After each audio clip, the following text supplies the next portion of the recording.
Nagkanya-kanyang latag sa departure area ng NAIA ang mga pasaherong stranded at doon nagpalipas ng magdamag. Maki-update tayo roon sa live na pagtutok ni Mav Gonzalez.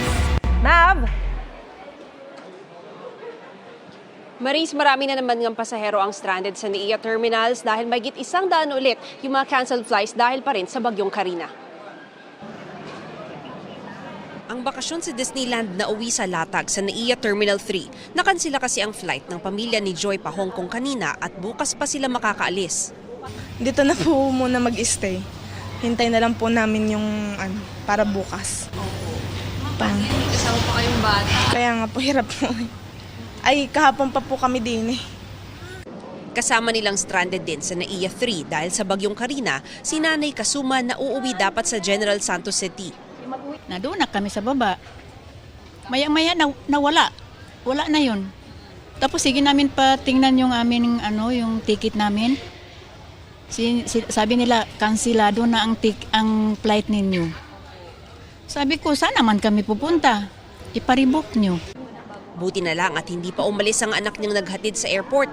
Kaya ngayon, heto't para silang nagpipiknik dito sa departure area kasama ng ibang pasaherong stranded. Yun ang mga bago kong friends. Madami sila. Kagabi, binila nila ako ng mga kape, tinapay, at saka yung donut.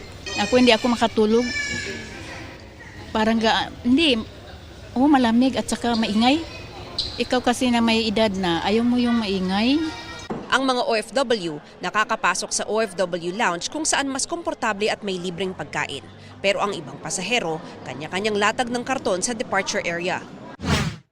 Bumisita naman sa NAIA Terminal 1 si Migrant Workers Secretary Hans Kakdak para tingnan ang lagay ng mga OFW na apektado ng flight cancellations. Meron ding Migrant Workers Assistance Center sa terminal para tumulong naman sa mga paalis na OFW. Sa huling flight advisory ng Manila International Airport Authority o MIA, 144 flights ang kanselado ngayong araw. Kabilang dito ang Taipei flights ng KLM Royal Dutch Airlines, EVA Air, China Airlines at Cebu Pacific at Guangzhou flights ng Xiamen Air at Philippine Airlines. Marami ring kanseladong domestic flights. Maris, as of 4 p.m. naman ay nasa 153 na yung total canceled flights. Buong maghapon ay maayos naman yung lagay ng panahon dito sa NAIA area. Pero paalala pa rin po sa mga pasahero, i-check nyo sa airlines ninyo kung tuloy ang flight para hindi po masayang ang punta nyo sa airport. Maris?